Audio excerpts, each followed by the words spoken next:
Hang on, let me close the door. You guys are on?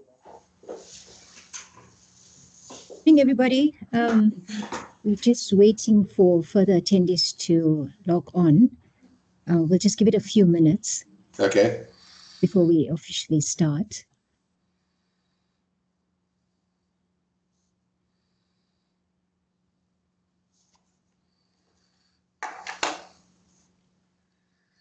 Good morning, Louis. Good morning to everybody that's joined the call. Welcome on this cold, Good morning. I believe the rest of South Africa is also cold. Just wondering how everybody is. But good morning and thank you for joining us this morning. Okay, we'll give it one more minute.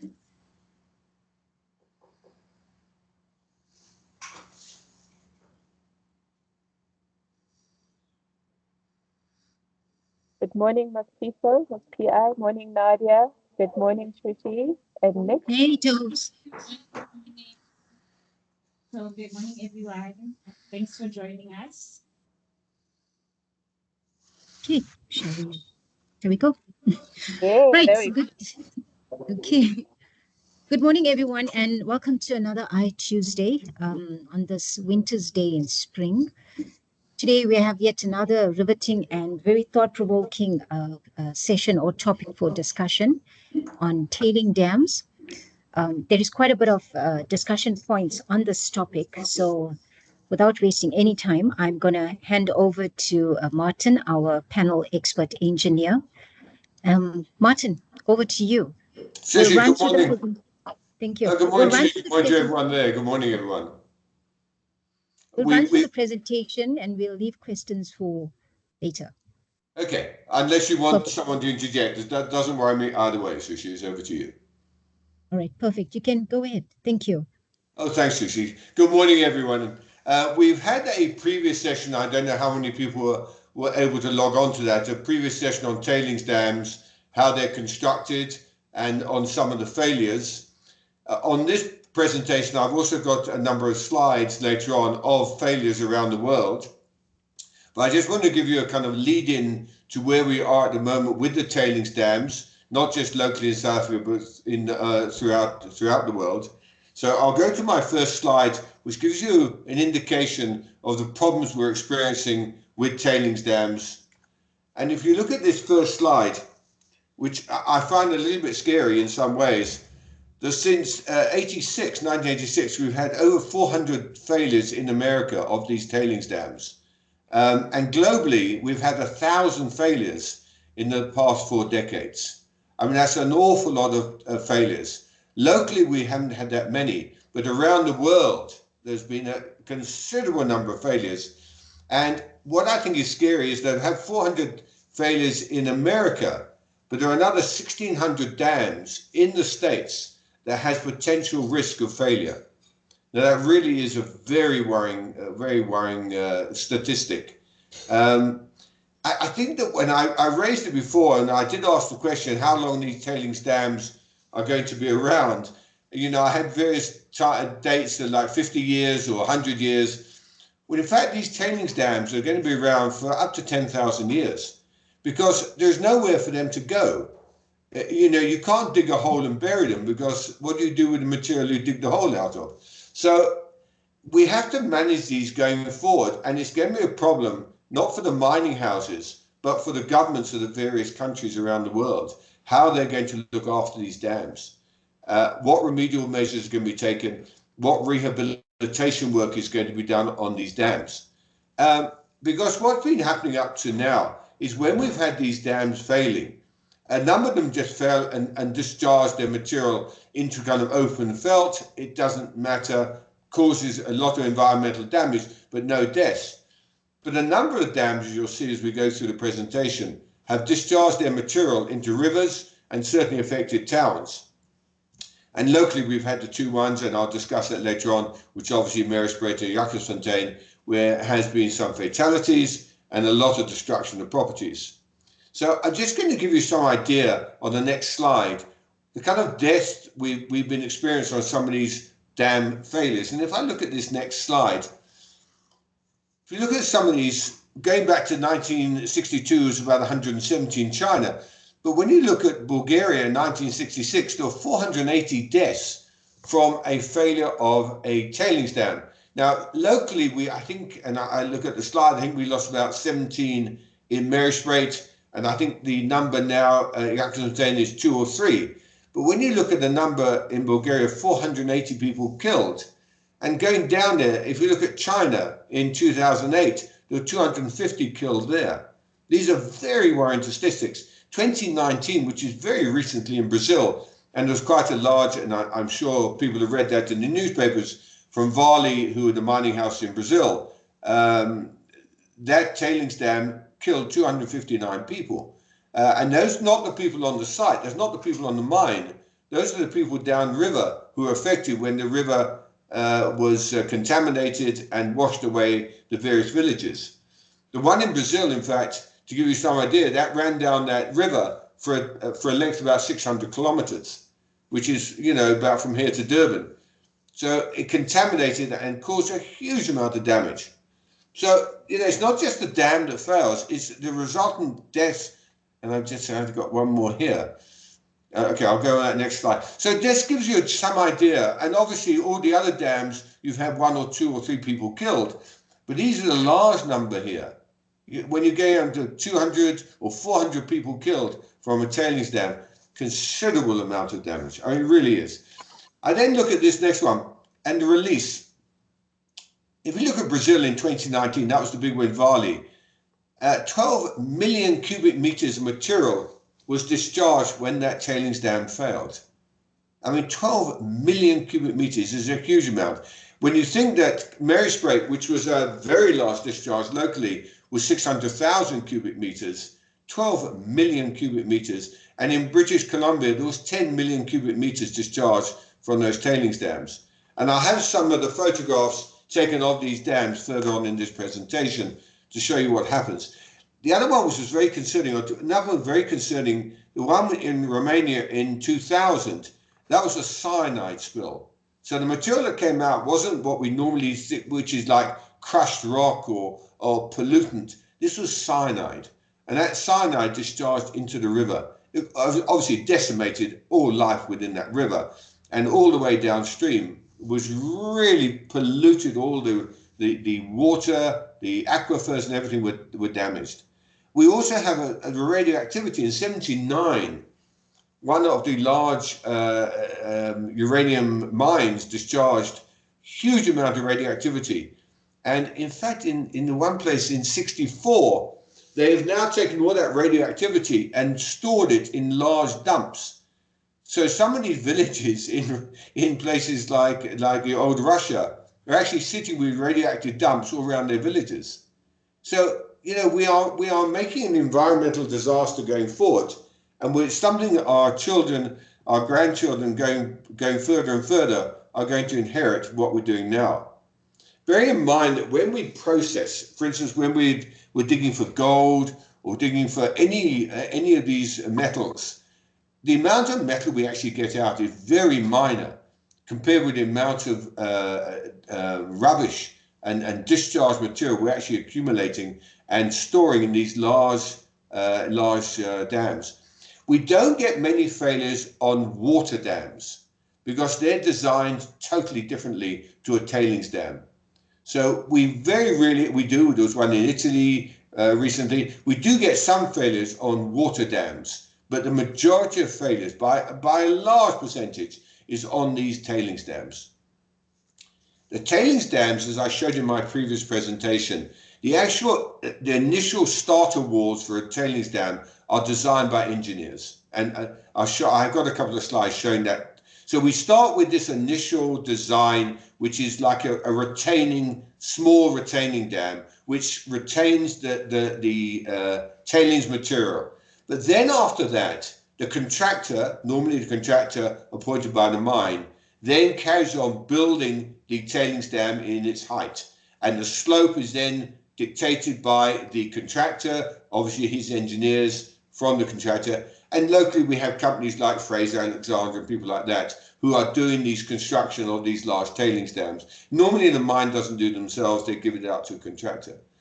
But the problem comes is that when the water is stored on these tailings dams and it's not correctly controlled, you have very heavy rainfall, the dam on top of the tailings dam fills up and then causes a breach. It causes the loss of material, it breaches and breaks the kind of the beach on the side of the tailings dam, and the material goes over the top. That is really the majority of failures. And I've got a chart coming up showing what the type of failures on tailings dams and what to look for.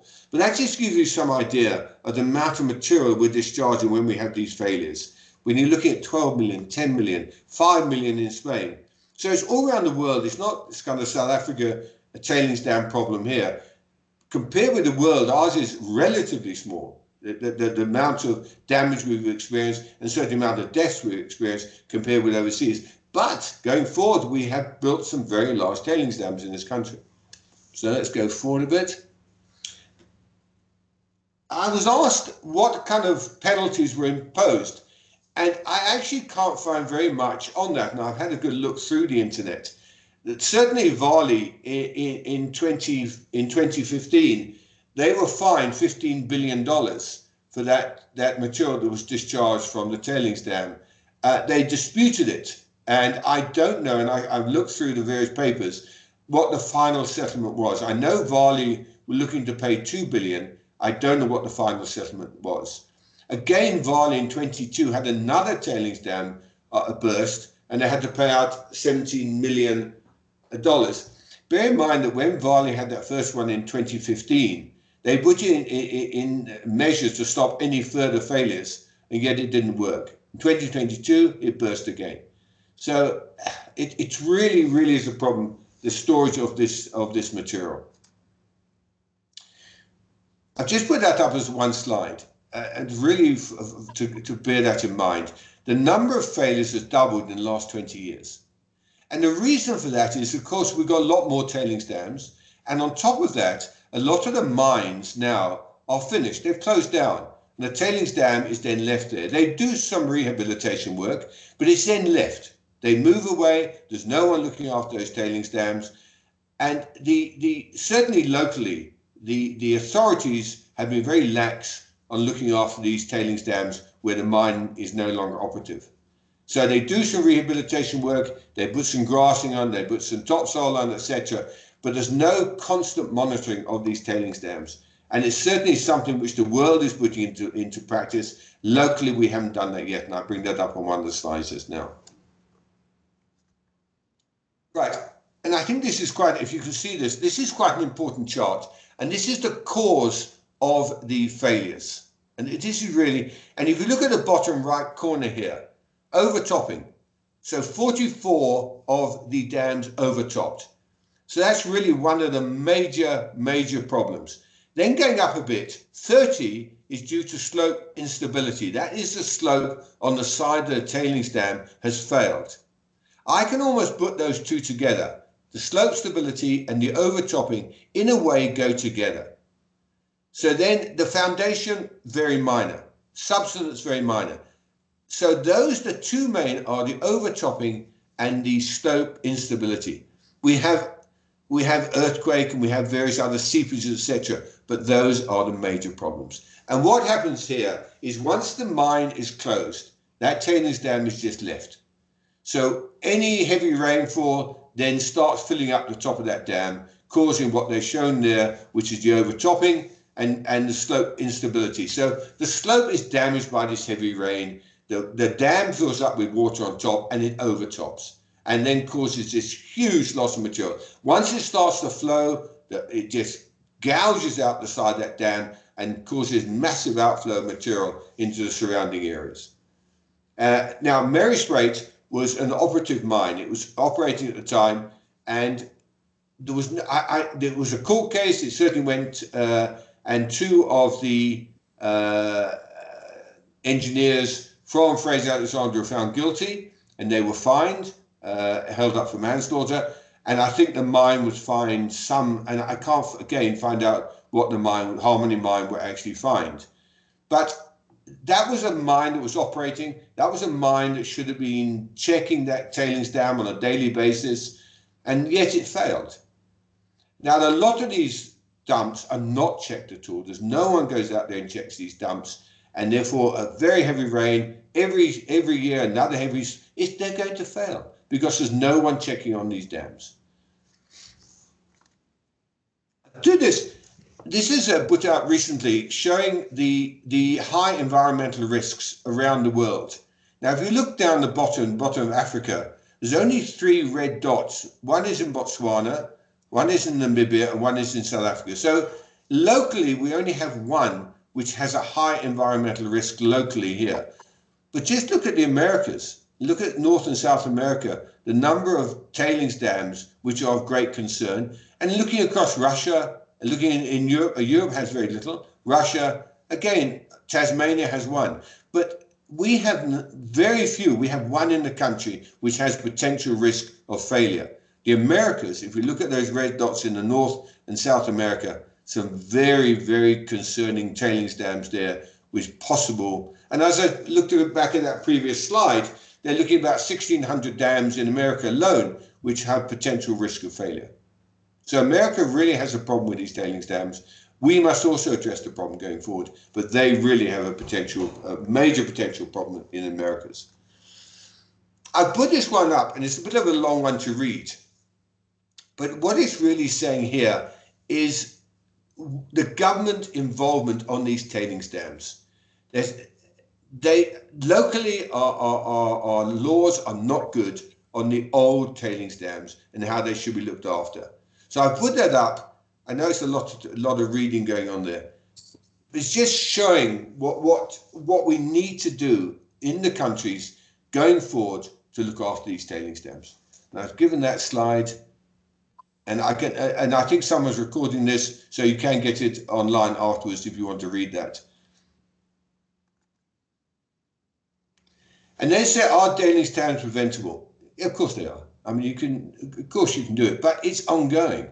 They are preventable. They have to be checked. You have to check on the design every year or after heavy rain. But are you going to do that for the next 1,000 years? I don't think so. Because who's going to control these dams? There's no government department at the moment, certainly not locally, who is entrusted with looking after tailings dams. The other worry as well, and I'll get that a bit later, the Department of Water Affairs and Sanitation are the people who should be looking after these dams. And yet, following Jagersfontein failure, they stepped away. They said it's not our problem. So whose problem are these dams? At the moment, it's the mining houses, if the dam is operative. But after it's finished, the mine is closed, whose problem is it? If the Department of Water Affairs saying it's not our problem, whose problem is it? I bring this up because this was really to do with Marisbreed and Jagersfontein, because they missed all the warnings, and certainly have been missed the warnings overseas of what should be looked after, what should be done. The Minerals Council of South Africa, should they take control? Because we have the engineers in the country. Certainly we have the engineers who can comment on these. But the engineers are not in the Department of Minerals and Energy. They're not in the Department of Water Affairs. So they should be going to the outside engineering companies and appointing them as consultants to advise them on these tailings dams.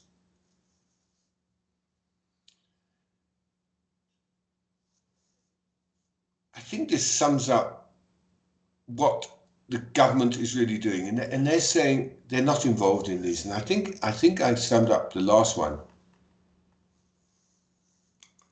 After the Marisbreed in '64, the South African standards on mine residue was established. They actually established this standard for tailings dams. But it does not cover the environmental health and safety of a tailings dam. It just focuses on the management and maintenance of the dam, but not on the safety, health, or environmental damage. So it's very lackluster standards that they've imposed. They're now saying, I brought it here, Jagersfontein, the Department of Water and Sanitation did not accept any responsibility for the enforcement of safety and pollution control. They said it's not us. It's nothing to do with us. They were actually told at Jagersfontein, because it was an old mine, it was ceased operations. They were actually told to stop all tailings operation in 2020 But then they revised that and they said, no, you can carry on in 2021. What we can't find out is what was actually done by the department to check on that dam to allow someone to reverse that decision to carry on depositing material at Jakobsfontein, even though an order was given to stop all operations. Then, of course, following the failure, they then issued an order to stop any further work. It was too late then. You'd already lost some lives. You caused a huge amount of environmental damage. So this all points to really something has to be set up locally to look after these tailings dams. A government department has to look after these. I'm going through a couple of these major failures now. And this is in Brazil. This was way back in 2019. And you can see, certainly in the right-hand slide, the damage that that river caused. It actually took an entire bridge away. So you can imagine the amount of material that went down there. 250 odd people were killed. 134 were killed and 252 people could not be found. And there were 12, as I said in one of my first slides, 12 million cubic meters of iron waste went down that river. You can see the color of that material in the river on the right-hand side. Now, to actually rehabilitate that river, rehabilitate the surrounding area, will take millions of dollars and a lot of time to get that right again. I think the next one, if you look at the left-hand side here, look at that village, and look at the village on the right-hand side. Now you can have some idea why so many people were killed when the entire village is washed away. And you see the tailings dam on the right-hand side there. On the left-hand side there. You see the size of that tailing dam. So when that burst and all that material was discharged down the river, you can imagine the environmental damage that took place. So you see, as I say, locally, Maryspreight, and I'll show you a picture just now, also looked like that. But this is hundreds of kilometers downriver, this damage took place. It didn't take place right outside the tailings dam. It took place much, much further downriver. There's another disaster in Brazil. And they say it's the worst environmental disaster in Brazil's history. It only killed, I say only killed 19 people. But again, it was another iron ore. Again, it causes huge amount of contamination. The 60 million cubic meters of iron waste went down that river. I think I have another picture. And again, it's the same thing. You see the village is all down river. You see the one on the left there. Huge amount of damage. And you see on the right there, after the dam, you're looking down the river. All that material has been deposited down that river. So that, just gives some idea of the kind of magnitude of the damage it's causing when these dams fail. This is in British Columbia. Again, 10 million cubic meters of material. A metal and iron ore washed down the river. You can see the bit of damage on the left. Bottom right-hand side shows the dam after the failure. You can see where all that material, all that 60 million material has actually come from and gone downriver. It's a huge amount of material. I don't know if I have another one. Yeah, I'm going to show that one just now because that's one of the worst ones we've got. This one was in New Guinea. And what I think is quite scary is look at that river. Look how it's so contaminated. All the fisheries, everything downriver were absolutely decimated. You see on the left-hand side there, and mainly in the middle one, it's a very scary picture. How do you get that river back to a pristine river after that damage? And the environmental, and clear that up. And what we can't seem to find, and I've looked through, as I said, a lot of papers, how much the mines were actually penalized. What were they? And I don't know, we can't find out whether insurers were involved in all this for the deaths and for clearing up the environment.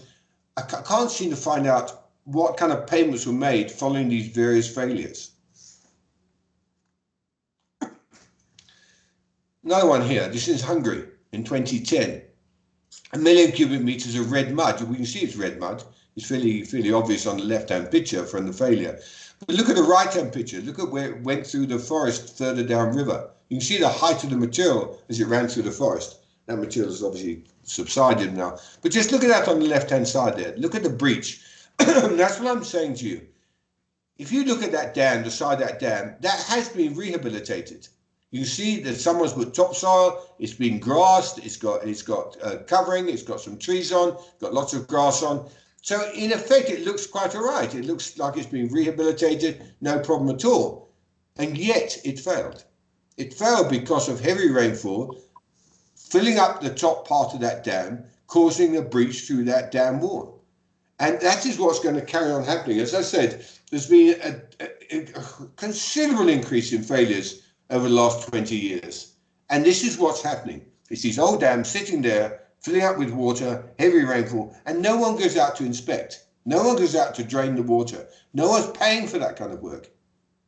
And this is going to happen over and over again. And certainly in America, as I said, they're expecting the 1,600 dams under scrutiny now for possible failure.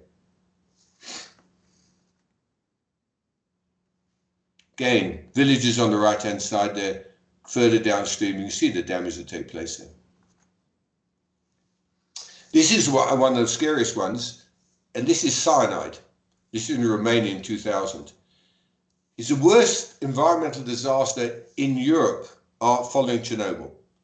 The entire river down, you see in the middle picture, entire river is filled with cyanide. Well, nothing lives through that. There's no wildlife can I think I've got a picture. No wildlife can take that. I mean, it's not a chance. Now, again, to clear up that cyanide goes somewhere. Eventually, it ends up in the sea. But in the meantime, all the way down river, that's causing damage and causing loss of all the wildlife habitation. It's a terrible disaster.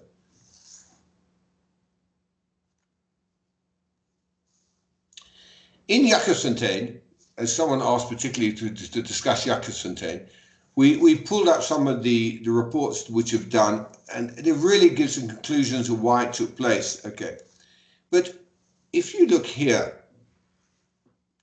they say right, the second part of that slide, according to the community member interviewed, the police in Jakobsfontein lack impartiality in that they suppressed community protests that attempted to bring dangers posed by the tailings dams to the attention of management and the authority. So even before the failure, the local community, who are actually an excellent source of information, they are seeing the dam, they're there every day. They try to bring this to the attention of the local police that there's a problem with this dam.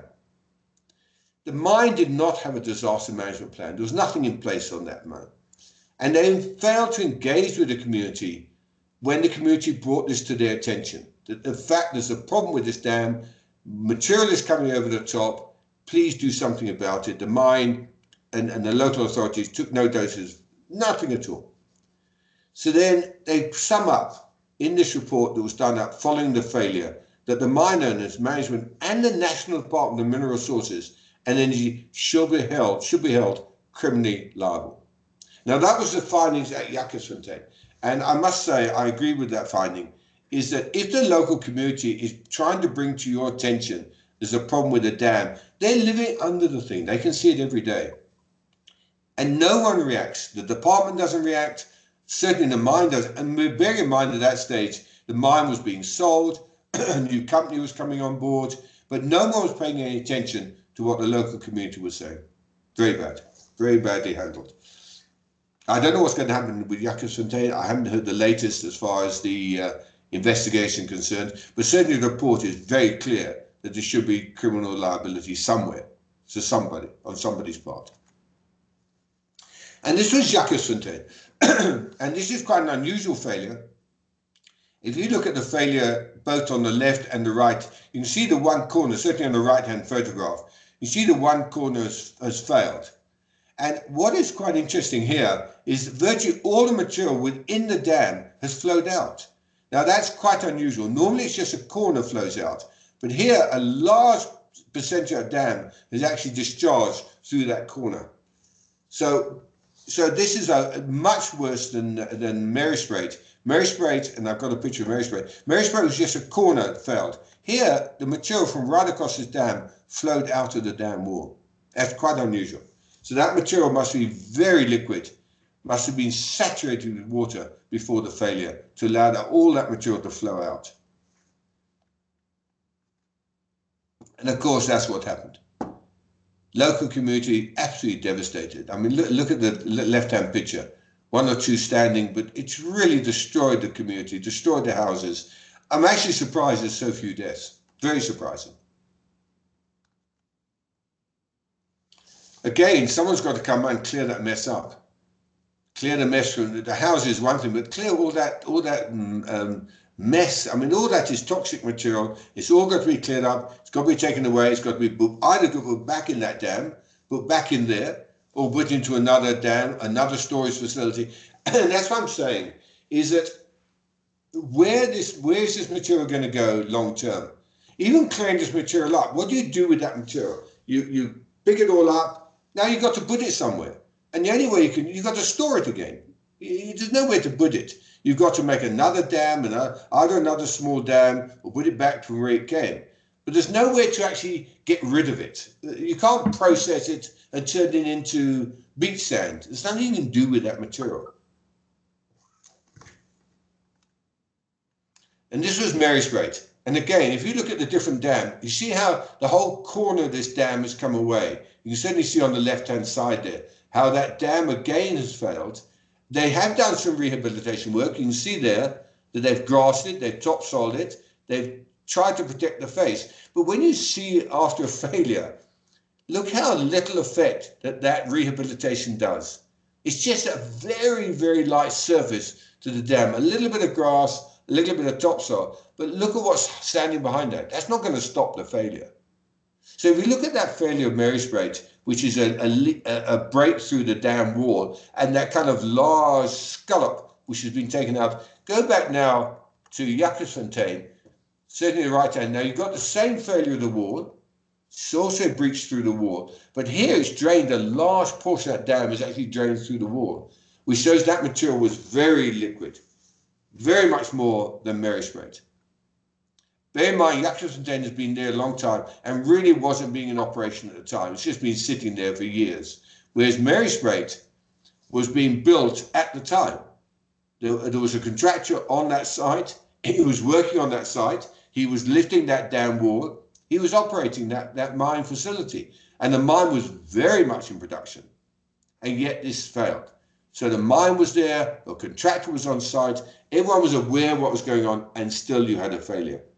And that's why they found two of the members of the contractors team liable for manslaughter. But they were fined, nothing else, they were just fined. But there they lost 17 people. And you can see on the right-hand side how it's affected those local community. All those houses are destroyed. That is still in operation. That has been put back. That dam wall has been repaired. Material is now being put back on top of that dam wall again. I don't know what, I assume, and I'm saying on the correction, I don't know whether they picked up all that material and put it back in the dam. I'd imagine they would do, because where else do you place the material? But that, you can see what I'm saying going right from the beginning. These dams are here for many, many, many years because there's nowhere to put them. And this is a gold mine. Can you imagine the amount of gold you've got processed for the amount of tailings material you produced? It's a tiny fraction is the actual gold. The majority of what you've mined out is sitting in that tailings dam. And that's there for a long time. Right-hand side, that affected, there was a retirement home or retirement village affected, and a lot of the local houses were badly damaged. You can see them in Mary Strait.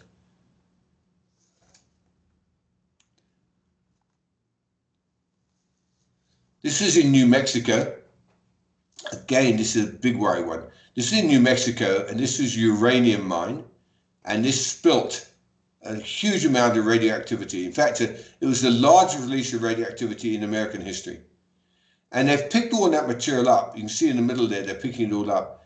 And what they've done with all this material, they've just stored it again. They put it back. So they've got now, instead of one large dump, they've got a lot of smaller dumps. And of course, they've got warning signs all over the place. Don't venture near these mines or these dumps. But those dumps are there, and I don't know where I got the next picture. Yeah, those dumps are there for a very, very, very long time.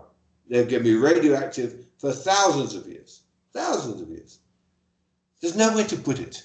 And I think going back, if you remember Chernobyl, we had the same problem at Chernobyl. I haven't shown Chernobyl here. Chernobyl, again, they tried to do what they could. A lot of people died trying to do that recovery work. But now they put a very large building over Chernobyl. In fact, it's the largest building in the world. And they've built it outside the plant, and they've put it on rails, and they've put this building over the entire plant at Chernobyl to try to stop the damage. But here, all they've done is they've cooked all this material up and put into radioactive dumps. And that's going to be there forever, and it's going to be washed. That material is in dumps, it's going to be washed into the local rivers. It's an ongoing environmental disaster. It really is.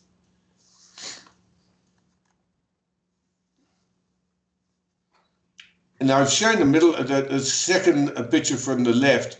It shows those radioactive dumps, and it shows the little villages which are still there. The village are there. One of those villages has got 23,000 people in it. Or 20, that's right, it's got 24,000 people in it.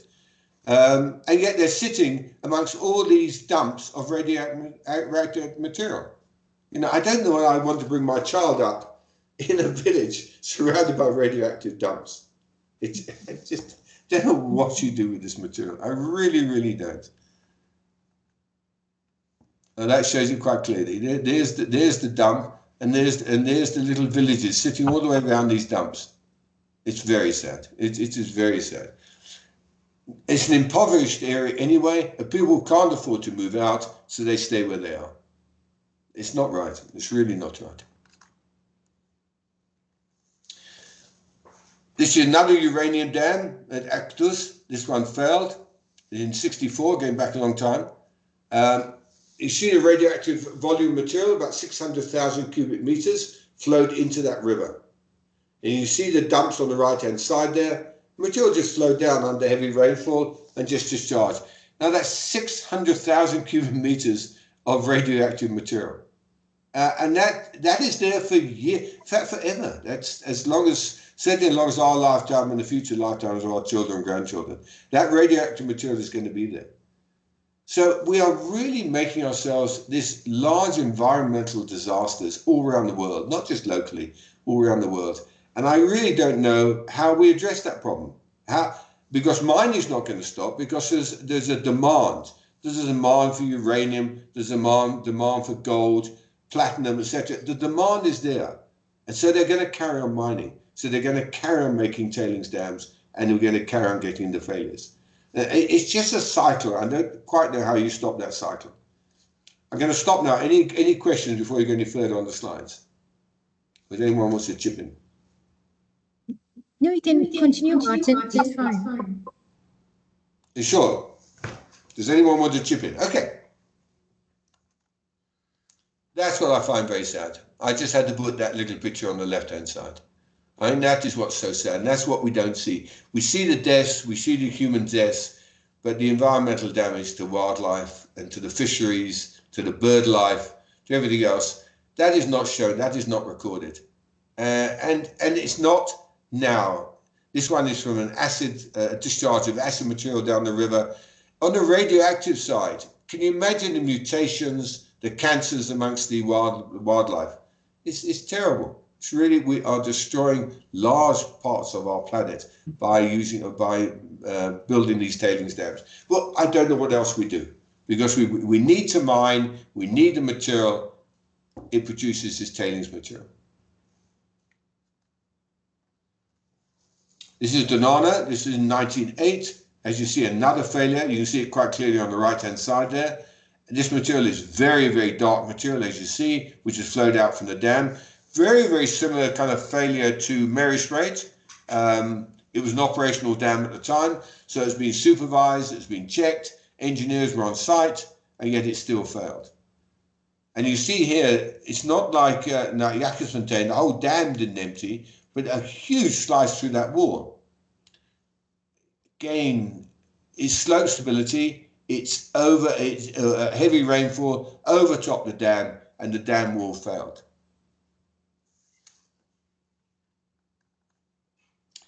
Last time, I'm going back to that slide on what causes, and I'm going back a bit on those slides just now, why these things fail. And, you know, often it's said, well, the engineers. But the engineers are involved in building what you see in blue here. Those are the starter walls, the starter dams, the embankments. So those are built not out of tailings material. That is built out of normally the material surrounding the mine.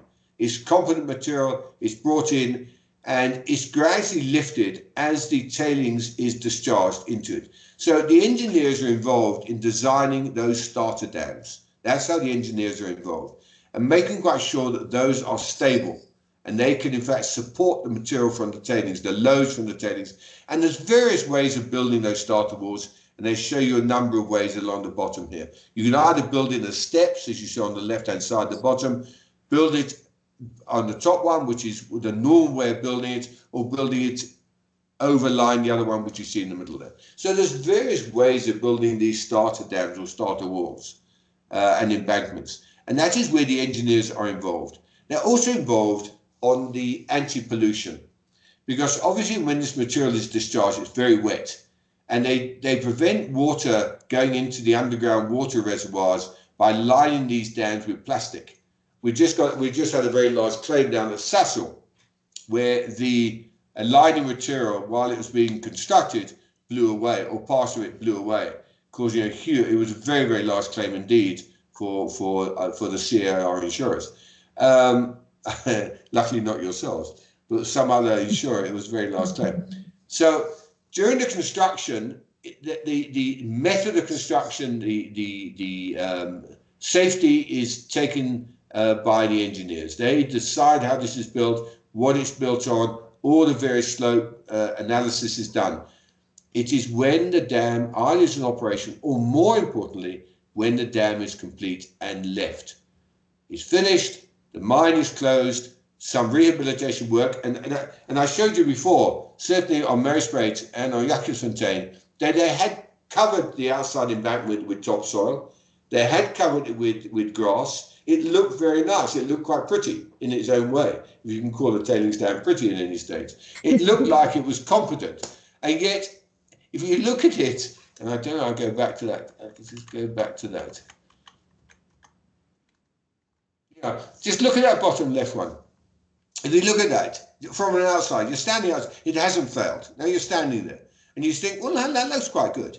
Someone's taken time, they put some topsoil there, they put some grass. Now it looks quite competent, but look how fragile that little surface of grass and topsoil is compared with the material behind. I mean, that's not doing anything. It's not holding anything back at all. So it doesn't depend on a little bit of grass, a little bit of topsoil. That is not what it depends on. That slope. If that slope is too steep or the material behind is too wet, then that wall is going to fail, and that is what is happening. So that now, let's go back to what it was. That is now full. It hasn't breached. The surface is fine. The mine has now been closed for a couple of years. Every single year they have heavy rains. It covers that whole area in a pond on top. If you're lucky, it dries out before the next heavy rain, and so on and so on. But one year you're going to have some exceptionally heavy rain, and it's going to fill the whole top of that dam with a lake, and it's going to flow over the top. Once it flows over the top, the dam fails. That is the problem. So as I keep saying, I don't want to keep going on about it. Who's going around checking these dams? Following the Mariespreek disaster, we in fact went with the Department of Mineral Energy in a small plane. We flew around all the dams around Johannesburg and the East Rand and up to Witbank, etc., just to look at these tailings dams. And we were quite shocked. In fact, the department was quite shocked how little control was being done on these ponds on top of these dams. Some of them were lapping right on the edges of some of these embankments. Things were changed then.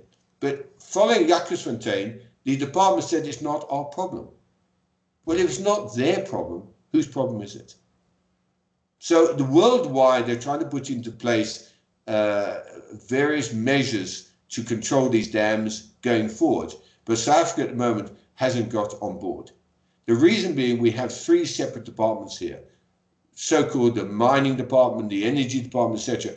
And those departments are not talking to each other and are not willing to step forward and take control of these dams. So until the government says, right, this is the Department of Mineral, whoever is liable to look after these dams, we're not going to have much changes locally. Worldwide, I hope so. Locally, I hope we eventually get on board and come to some agreement what we're going to do with these dams. So I just wanted to leave that impression with you that a little bit of topsoil, a little bit of grass, and an occasional little tree is not going to stop that kind of failure. When it happens, it's going to break, it's going to flow, and it's going to cause damage. And over the years, when in a lot of these tailings dams were built, there was no infrastructure around, there was no housing around it. But over the years, like Mary Sprait, houses grow up. They little town forms below the dam because the dam looks quite safe. It hasn't been used for a couple of years. Everyone said, well, it's quite safe, it's not going to fail. But they do fail. They do fail after heavy rainfall. Yeah, and I want to leave with that picture. Just bear that poor little pelican in mind. He's got no chance. None whatsoever. Nor the fish. And anyone in that river had no chance. Oh damn. The screen is jammed. Hang on. Oh, there we go. Okay, so just going back and want to show, and I showed you in the previous slides, and I'm going to show it again now. The embankment is on the left-hand side there. That's the embankment is built not out of tailings material. It's built out of competent material. Beneath the dam is the plastic covering to stop any discharge into the aquifer or the underground water. And then there's a pipe that runs under the dam wall, which is used to empty the tailings dam from overtopping. So that what you call a decant tower. You see the decant chimney there on the right-hand side. The height of that is controlled. It's controlled during the placing of tailings material. So as the tailings material is placed, so that chimney is lifted slowly to keep the pond away from the edge of the embankment and in the center of the dam. So they control that quite carefully. And what happens there, once the dam is finished, no longer in operation, no one is controlling that decant chimney. So what happens, it blocks up, it gets full of material, and therefore there's no outlet for that water. The only way the water can go after a heavy rain is over the edge. It has nowhere else to go. So it just fills up, goes over the edge, causes it a scour, and causes a failure. And that's really, and going right back to that original, where 44 of the recent failures, 44 of them were overtopping, and 30 of them were for the instability of that embankment. So put those two together, with the 44 and the 30, is the majority of failures are caused by that water being allowed to get too close to the edge of that embankment. That's really what's causing all these failures. And I've been asked by a number of insurers, what causes it? Well, that's what causes it. It causes it for an old dam not being looked after, and it just fails. And it'll carry on failing because they're all over the world. There are, I think there's about 26 to 30,000 tailings dams around the world. So we're going to have I think we have almost like sheltered employment in looking after tailing dam failures. It's terrible. Typical tailings dam under construction. You can see the kind of level on the right-hand side there. That is the plastic lining. You can see very clearly. The plastic lining has been placed at the time, and that stops any discharge of acid or cyanides or mercury, anything that's used in the tailings process going into the underground water.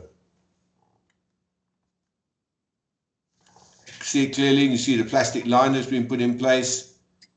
You see the sizes. Remember, bear in mind that material on the left that material you see in front of you there, that's not tailings material. That's material which is sourced. And you see in the background where they're sourcing the material from.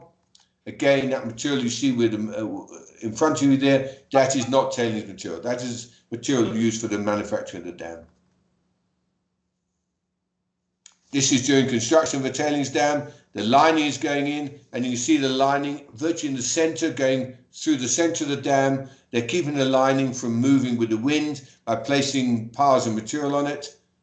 And those kind of herringbone, it's a pity I'm not showing you live, these herringbone in the background, those are the drains under the plastic.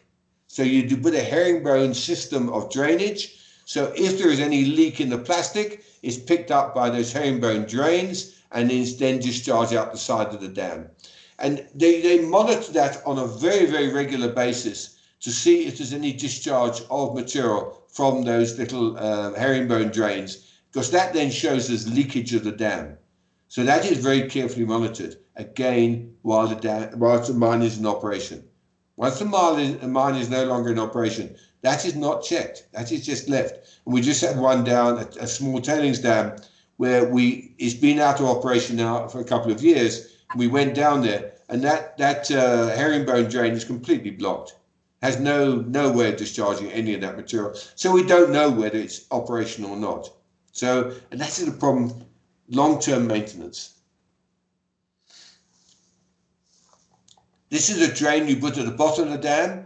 That drain is put there, so your tailings material is going on the left-hand side. That is put in there to pick up any leakage through the dam wall. So you pick it up and you know the wall is leaking, therefore you know your plastic lining has been penetrated. So then during construction and whilst laying the material, you can see that happening, you can then do something about it. Tailings dam on the left, you can see quite clearly, and the ponds on the right here, that is used for the waste material. The wastewater is taken in there, and a lot of that water is recycled. It's picked up from the tailings material, it's recycled, taken back to the plant, and used again in turning the tailings material into a slurry, so it can be pumped up to the top of the dam. I don't know when I've got a picture showing that pumping here. There's a typical tailings dam. This kind of slopes. Again, as I showed you back in those pictures, those blue steps are the steps you see on the right-hand side there. That is competent material brought in for the surrounding areas, and the tailings material is that white material on the left. So as you increase the height of your tailings material, so you keep adding on. You're adding on these little starter walls using that. And you see on the bottom left a small little picture. You show those little starter walls being built up as the tailings dam is being increased in height. You keep adding those on, adding and go to a certain height. We've got some of these tailings dams almost 60 meters high. Some of these are very large dams indeed. So you keep adding on to it. And again, an engineer is involved in that during the construction, normally not a problem. Problem occurs later when it fails, when there's no overtopping. And that's how the material looks like when it comes into the dam. That is your tailings material. It's pumped from the mine, full of water, as you see. And as it hits the ground there, the water comes out of that material and forms a pond, which you see being formed in the background behind the discharge pipe. So this pipe is a fixed pipe. In many cases, that pipe can be moved around. There's a rubber end to it, and you move the material around to where you want to place it. You don't want to place it all in one area. You want to spread it out as far as possible and still leave a gap between the edge of the tailings material and the edge of the wall. So that is a typical material coming out. That's a tailings material, not a nice material. It's really very unpleasant material. That's another way of doing it. You see here, this is a rubber one. This is on a little stand, and that can be easily moved around. So they may operate this for an hour or two like that. They'll then shut it down, move it around, move it to another place, and carry on discharging the material. So that's how you slowly build up a tailings dam. And look in the background, behind the tailings dam, those are dumps. Those are not tailings material, those are dumps. So the material behind is not wet. The material in those dumps behind is a normal excavated material. It's not the tailings material. A tailings dam is flat on top. It's not peaked like you see in the ones behind. It's a different type of dam. If you remember back to the decant, where the tower, the decant chimney, is raised or lowered, depending on the depth of dam you want or the depth of pond, this is the kind of quay or walkway that you walk out to the decant tower. So you walk out to the decant tower and you either lift or lower that decant tower, depending how much water you want to store on top. See, here's a very, very large pond on top. I can't see behind. One assumes that it's not near the edge of the dam. So you control the water with that decant tower. Typical dam, this is not failed. That's a typical dam. The one in front, the larger one, was the original dam. The one behind on the right-hand side is an addition now. So they're not using the one in front anymore. They're now using the one behind. And that will often happen. You keep adding on to these dams as you go. Okay, I'm just about 5-2, so let's see any questions from anyone. Okay, thank you, Martin. Very, very good session. Almost Well, lost you. I hope I brought home the fact without killing it. I hope I brought that we have a problem. True. And if I remember in the Brazil incident of 2019, those poor villagers, they didn't describe this as a tragedy. They said it was a corporate crime. And honestly, you've got loss of life, and Yes. then you've got hundreds of kilometers of toxic waste, Yes. perhaps even radioactive, killing flora, Yes. fauna, property damage, Yes. and humans. So to say that you don't know who to hold account, no, which department doesn't have the power to hold someone accountable is like unacceptable in South Africa. Do we need like another tragedy before someone brings criminal charges against the relevant individuals? So it is really, really sad. But how many do we want? We've already had Mary Strait. We've had Yes. Yakasante. We've had loss of Yes. life. We've had a huge Yes. amount. We haven't had the kind of the Brazil kind of thing, 600 kilometers of it. But we've had damage, Yes. a lot of damage. We've had loss of life. Mm. What stage do we say, well, we've got to do something now? How many more Yes. do we have to these? I don't know. Exactly. Yeah. So talking about liability, would liability extend to our geotech specialists and engineers in terms of the building of the dam and the barriers? Is it possible? I think it will be difficult. As far as, and I'm getting back to the Mary Strait one, the Mary Strait was under construction at the time. And as you see, those starter walls are designed by the engineers. But once the starter walls are done, the engineers, I don't say they step away from it, but they've done their job. And it's then over to the contractor and the engineers in the contractor to actually build the tailings dam. They, by that discharge of that material, which I showed you, Yeah. by that discharge of material and all that material you see on the left-hand side, that's done by the contractor. These little steps are done by the engineers. So the engineers get what we call the slope angle correct. They work out that slope angle, what will be make it stable, and then the contractor discharge that material on top. Should the engineers, if there's and I look back at those, and I look at the cause of failures, very, very few are caused by those started walls, by the engineer's design. Very few of those. Most are caused by the overtopping, really. And that's really a contractor's problem. So should it be held liable? It will be difficult. Shushi, I think it will be difficult to hold the engineer liable. So I would think that they should just, the engineers or the professional team must just comply with the international standards and the local regulations and legislations to ensure that there is no failure of the barriers and the walls. So yeah, okay, that's good to know. Yeah, but I think as well, the department must stand up and say, not just we're not taking responsibility, which they've done for Jakobsfontein, but say we don't have the expertise in-house. We don't have it. So we're going to appoint, say, Jones and Wagner or whatever it is, to go out and monitor these tailings dams. We need an independent professional body to go and check on these dams. We don't have that in-house. We're prepared for someone outside to go. And really, I think the mines should actually pay for that, whether it's Anglo or whoever it is, or Harmony, whatever, should pay for these experts to go around and check on these dams. And just to recap on the cost, the cleanup costs, I think you once mentioned that it can run up to billions. Is that correct? That's correct. Okay. Yeah. That's correct. Okay. I mean, look, if you're cleaning out 600 kilometers of river, what's that going to cost? Exactly. I mean, it's huge figures. I mean, it's massive figures. Yeah, Right. it's the environmental damage. I think the insurers had the biggest problem. Not so much holding the engineer liable, but who pays for that environmental cleanup? So if the mine has taken out a policy, and you'll know much more than I would, if the mine has taken out a policy, a third-party policy for damage, would that be considered damage to the environment as being part of that claim?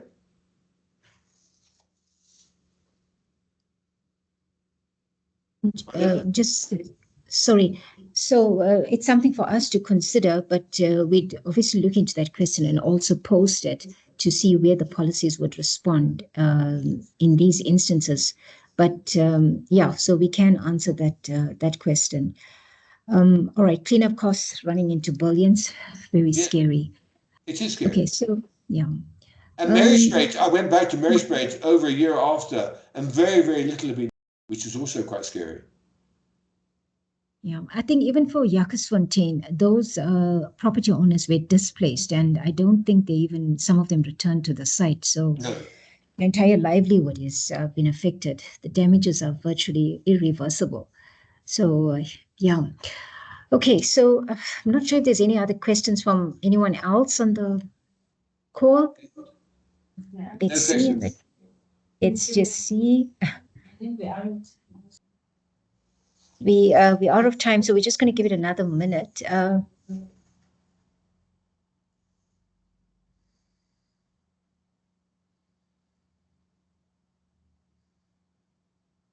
surprised there's no questions. I think you shocked us. Yes, I'm sorry. You shocked us with the death of those birds and the fish and the natural, the disasters, the ecosystem. So yeah. Terrible. Hi, Martin. There's a few questions here that I think people would be very much interested in you answering. I can't answer. Sushi is there always, so that's yes, absolutely. So Shelley asks, do tailing dam regulations also apply to leachate dams? I hope I'm saying that right. Leachate dam, you're actually correct. But again, I think the legislation is very weak. It does apply to leachate dam as well, but it's very weak legislation locally. It still very much depends on the mine and who the mine appoints. The overriding authority hasn't been decided locally, whether it's the Department of Minerals and Energy, whether it's the mines, or the Department of Minerals and Energy. I don't know who actually oversees these mines, oversees the tailings dam and the leachate dams. It's really, at the moment, as far as I can see, and I've done quite a bit of reading, it appears to be the mine itself that is responsible to looking after their tailings dam, looking after leachate dams, etc., and the ash dams as well. There's a huge problem with ash dams, and that's a separate seminar altogether. We have problems with ash dams in this country. We're making these massive ash dams, and they're also causing huge environmental damage.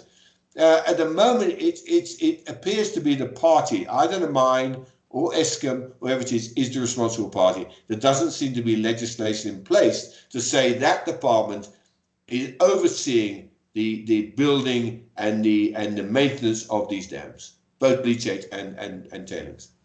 Sorry, that's the one. Thanks, Martin. Potentially, yeah, maybe we can have time for one more question. This is from Christiana. Is there a chance in the near future of increased or more stringent regulatory requirements, specifically pertaining to tailing dams rehabilitation? And as a second part to that, why does the polluter pays principle not extend to tailing dams to the same extent that it exists to mining rehabilitation? I totally agree, and as I said, there's a worldwide body now which has asked South Africa to get involved.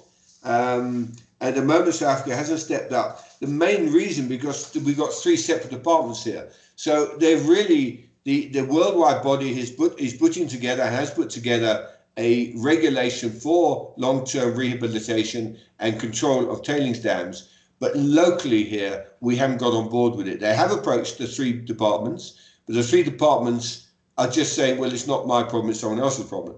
So yes, certainly if I look into, and it is a worldwide problem, and let's leave South Africa out for the moment. It's a worldwide problem and it is being addressed now. It hasn't been addressed before, but mainly because the Americas are having such problems coming up, and they can see the problems coming up, that they have put that into place. And they've asked South Africa to get involved. At the moment, we are not involved.